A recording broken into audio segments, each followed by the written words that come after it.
Did you know that ancient warships were floating death machines more terrifying than any horror movie monster?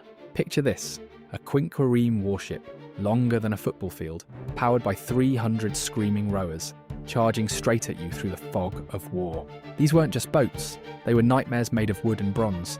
Each one carried a 400-pound bronze ram designed to punch through enemy ships like a fist through paper. 120 armoured marines stood ready on deck, their weapons gleaming in the sun. But here's where it gets truly terrifying. Archimedes created massive mechanical claws that could reach down from city walls, grab these enormous warships right out of the water, and smash them against rocks like toys.